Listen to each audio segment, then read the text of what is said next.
Okay, so this is the Hyboxing Hailstorm.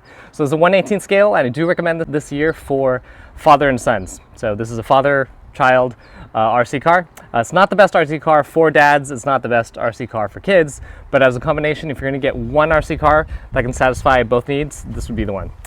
Starting to rain here. Okay, so basically the exclusive feature here is going to be the transmitter, and that's because it does have what's called a slow mode. So you pop that switch down to slow, and basically it'll go about 11 miles an hour, and it's good for entry level. Once you start getting used to it, you can pop it up to normal, and it'll go about 17 miles an hour-ish. One thing I really like about this, I tend to do a lot of modifying of all sorts of things that I own, and you can modify the shocks. So here, Hyboxing actually sells upgraded oil-filled shocks. Out of the box, they are friction, so they don't have the damping that you would get with these upgraded ones. These are, people say these are cheap, but a set of 4 is going to cost you $16.50, which, I don't know, I feel like it's kind of a lot for shocks for a tiny little RC car. But regardless, you do get that damping capability if you decide to go that route. It does come with 2 LED lights. One of them is actually broken because I've been using this so much that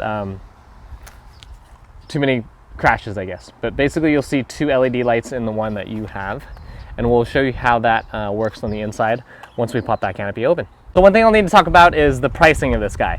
So this is a truggy style. Basically it's half truck, half buggy. It's this orange one right here. They do have other colors.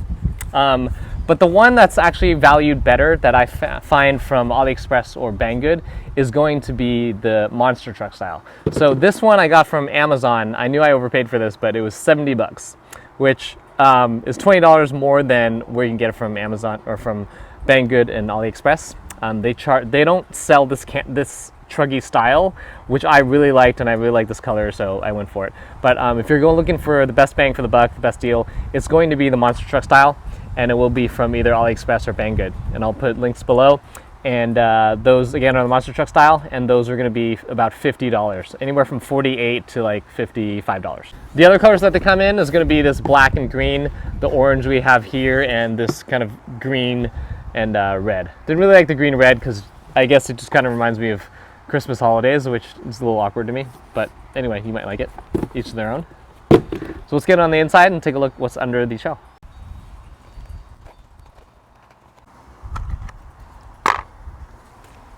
All right, so this is the inside of the Hyboxing Hailstorm or Rampage. It's gonna look the same. The difference between the Rampage, the monster truck style versus this truggy style is going to be basically the height of where these body clips are mounted, and the suspension is going to be a little bit taller, a little bit possibly a little bit angled differently. So let's go ahead and look at the suspension. So one cool thing I talked about that I mentioned about the kind of tweaking of the RC car here, modifications you make other than replacing the shocks, is that you'll notice here if we look closely, there's actually 2 holes where you can change where the suspension or the shocks are set. So on the bottom there's 2 holes, you can pick either the outer one or the inner one, and then up here it's going to be fixed. There's only going to be 1 location. So let's flip to the back, and we will see again the top location is going to be fixed, and the bottom again we have 2 options. We have the inside hole versus the outside hole. So that'll change the ride height, that'll change the damping, the handling a little bit. And right here, one thing that people don't like about kind of the budget RC cars, and it's fairly common, but inside you won't see the normal hex bolt. You'll see just this Phillips screw head. So if you were to try to use other wheels for it from your other vehicles, you're probably not going to be able to do that because it doesn't have a standard hex connection. So we look kind of a little bit about the quality of this. I like to kind of move this a little bit just to kind of see the play. So the dog bones are going to be, or CVDs are going to be plastic. This is the first thing that actually failed when I hit a curb during a speed test. So that piece Hyboxing does sell metal ones, but I just didn't get those. They weren't available from Amazon at the time, and I didn't really want to wait to get this thing running because this thing's actually a lot of fun, so I wanted to get it going as soon as I could. So this here we do have a brushed motor. This heatsink is included. This light bulb alarm is not included. I added that on my own, and this is going to be a 2-in-1 ESC and a receiver. So right here you're going to see a 5-wire servo connector. So servo goes here. You can see it goes along, and this here is the servo. So if you were to change it to your own receiver, which a lot of people like to modify and do, you're not going to be able to do that easily because you will need to change the servo to a standard 3-wire servo. This one does a 5-wire. And this wire here is going to be for the headlights. So this is going to be the headlights that's included. So you do have to wire this on your own. You just plug that in, and it goes along this way, and you will see headlights here. So again, one of them broke. It has been kind of hard to find replacements, but I think I just need to pull that open and then maybe just resolder or something. But it's not a big deal. We're going to look a little bit more in detail with the transmitter. So this transmitter is quite small. I mean, this is designed for kids, I would suppose. So basically, there's no endpoint control. There's going to be the on and off switch here. And as I talked about earlier, there's going to be the normal and slow mode, and this is steering reverse. Basically, if I don't know why you would use that, but for some reason, if when they hooked it up in the factory, if when you pull the trigger it goes backwards and you push forward and it goes forward, kind of the opposite of how it normally goes, then you would just flip that. Or I guess if you're modifying with your own motor and you cross the wires, then you can use that. But for most use out of the box, you're just going to toggle between slow mode and normal mode. And here is the trim control. So you can do, basically if the wheels are not going straight, then you're going to turn that, if it's going too far to the right, you're going to turn a little bit to the left, and opposite is true to compensate for the other direction. One thing that I found unusual about this car is it comes with these little foam discs here. And basically that just helps prevent, because underneath the foam disc are these body clips. And what the foam does is it prevents the body clip from basically piercing through the shell or the body here. And so these you'll lose in an instant. So what I did was I just super glued it onto the posts because you're never really going to take them off. This here is the LiPo battery that you can replace with a lithium ion battery. One thing that's super important to talk about as far as it comes to budget vehicles, RC cars for kids, is runtime. Runtime is crucial because these things take over an hour, maybe even 2 hours with the USB charger it comes with. To charge, and so if you don't have a lot of runtime, it's not going to be a lot of fun for the kids to be waiting around for batteries to charge. So this thing actually gets 20 minutes. So I ran this for about 10 minutes prior to doing this video, and then after we did the video, my daughter wanted to play, so she played for another 10 minutes. And the cool news that I just learned today is that the ESC in here has a LiPo cutoff of 3.5 volts. So what that means is that LiPo batteries and even lithium ion batteries, you generally don't want to have the voltage go too low. If it goes below 3.0 volts, your charger won't even recognize it and won't charge it at all. 3.2 gets kind of be critical. You do want to stop using it when you get to about 3.5, 3.4. So it's pretty cool that the cutoff is at 3.5, so it won't operate anymore, and it's at a level that's not dangerous for your battery as far as longevity goes. So 20 minutes for this. To give you an idea of what that means, this guy is the WL Toys 144001, and this is a buggy. It gets 7 minutes. So 7 minutes, 20 minutes, 7 minutes, 20 minutes. And then this guy here, not related, but it's a indoor quadcopter, JJRC H36, and this gets 5 minutes. So that gives you an idea of what 20 minutes really means as far as the RC world is concerned. And so that is very impressive with this. I've used one other HBX product, and that is the 16889, and it is a larger vehicle, and it also gets 20 plus minutes. So very nice that we get 20 minutes of runtime with this vehicle. So that's probably a good buying point in itself. This here is indeed 800 milliamp hours. And so it is a bit of a snug fit here, so you're not going to fit a ton of batteries.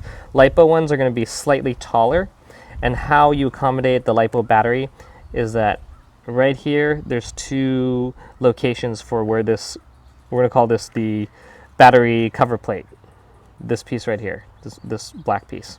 And so with a thicker battery, you just raise this screw to the top level and it can accommodate a taller battery. When you're going back and forth and using LiPos, which I do often do, when you put the body clip here and secure it, this thing tends to kind of get loose and it can slip out. It's only happened once with really aggressive driving. But what you can do is since you're not using a balance lead for a lithium ion battery, the balance lead for the LiPo alarm is more for the LiPo battery. So this one I actually just tuck under here, and then it creates just a little bit more thickness, if you will, and so that kind of keeps that in place. And this here again is the JST connector. This is kind of the standard for smaller RCs that don't require a lot of amperage from the motor here. One unusual thing about this RC car is the on switch. So when the on switch, we're going to turn the receiver around first because that's what you should do. And over here, this is the on switch. Rather than a toggle switch, you actually need to hold it in. So you're going to hold it in, and then you probably saw the wheel twitch, and so now that's on. So turn that off. Again, there's no toggle. You just hold it on, and then you let go. So normally when you're playing with this, we're going to go ahead and pretend it's like this. You're always going to turn on the receiver first. That's important so that you don't get any interference that may make your car fly away. So we turn on the receiver. We're going to leave this here, and when I turn that on, you're going to see the servo correct the wheels to go straight. So you're definitely going to want to wait to do that. Don't just turn it on and then start playing right away. You want to just give it the few seconds to kind of set itself together. So there you saw it just it's straightened out on its own. So in the time that I'm talking, it's good, and then you can just go ahead and start playing around. What I like to do is, instead of starting it off to make sure it's on, first of all, you're going to see if it twitches. If it's already straight when you turn on, you're not really going to be able to tell. So you're going to go ahead and just turn this left, turn this right. My daughter's crying, so I'm going to go see what's going on here. I'm back. So my daughter, basically, she fell off her bicycle. She's been learning how to ride a bike during this COVID-19 thing. So anyway, here's my son. He's going to go ahead and hold this for us so you can get a gauge of how large this transmitter really is. All right, Lucas, you want to hold this? And kind of show the camera, over here. Show the camera how big it is, okay? So how old are you? 4. 4 years old. So this is a 4-year-old holding the transmitter. Whoa. Okay, thank you. I mentioned you can modify this suspension we talked about.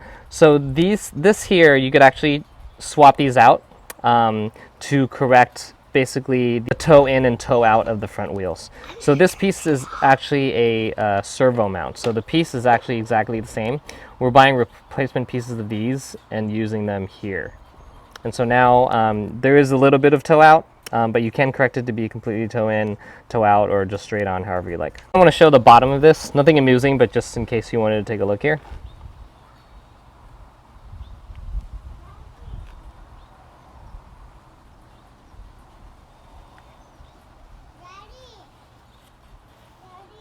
One thing you may be curious about, because I know I was, is the durability of the vehicle. So I've hit planters before with the front many times actually, and so it takes a beating. I mean, the lights are right here, and they do kind of give and they protect the LED lights, but as you know, one of them already did kind of break. But as far as durability of that front bumper, I mean, it's right there. It's decent. And the rear bumper, you're probably not going to hit anything, only because the back wheels stick out further. But as far as durability, it's been doing well. One thing I was a little bit disappointed in, and I was worried about, is the body. So as I noted, the truggy style is what I was looking for, and so the monster truck Rampage body will fit on here. It may look a little lower and be a little bit goofier because the body posts aren't as high, but I can replace that. One thing that did get damaged with this is a small part right there. You'll see that kind of tear. So one thing that may be able to help is just to put maybe some electrical tape here, obviously prior to taking it out on the road, over each hole, and just kind of keep that a little bit more durable. I do have a new body coming in, and we'll take a look at that. It's actually from a different vehicle. It's also 1/18 scale, and it is a different style. We'll check that out when it comes in. Just in case you missed anything from when I was moving around, I'm just gonna kind of give you a little detailed view of the insides here.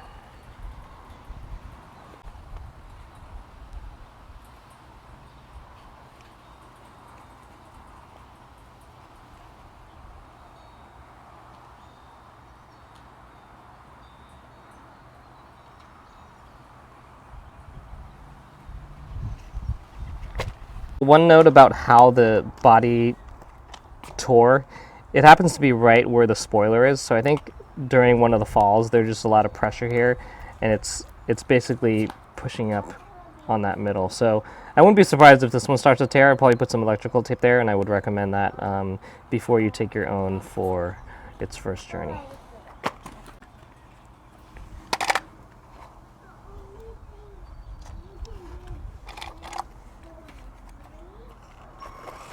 So I've done a lot of praising of the HBX Rampage and Hailstorm, and let's go over things I don't like about it. So the main thing I don't like about it is that it's a little twitchy. When you have the transmitter and you're turning the steering, a little bit goes a long way. And so it's a little bit hard to control as far as trying to go in a straight line or trying to hit up jumps and things like that. So in that sense, it's a little bit tough. It's not as predictable. If you're just gonna run donuts, which you can do, if you're gonna run just kind of around a field, then it's more than adequate. But if you're looking to have precision driving, which a truggy budget vehicle isn't really designed for, but if you're looking for that, then you're gonna be a little bit disappointed. With the modifications of adding these arms to adjust the toe, it helps it a little bit, but I think I've tweaked it so much using a different transmitter that's all kind of haywire, so it's not going to be, but even out of the box it was very, very twitchy, but with slow mode it's a lot more, it's a lot easier to use, but that's my only gripe as far as this HBX Hailstorm. Everything else, durability I mentioned, runtime I mentioned is great, and being able to modify it, and parts are available. Part availability is important to me, as it should be for you, I think, if you're going to keep something for a little bit longer term, because things do tend to break sometimes.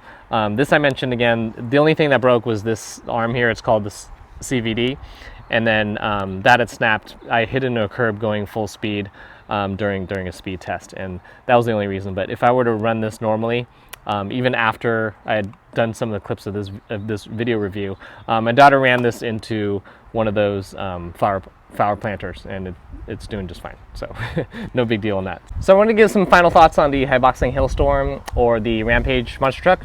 So $70 from Amazon, $50 from AliExpress, or Banggood. So basically, again, this is an all-around great vehicle if you're going to get one RC car for both a dad who likes to tweak and for a kid who needs something that's durable, modifiable by the parent, that can handle well and goes great speeds, and you got slow mode and normal mode and all that. If you're going to buy a vehicle that's only for your kid though, that you don't have much interest in RC cars yourself and just want to get something for your kid, then I would actually recommend the HS 18301.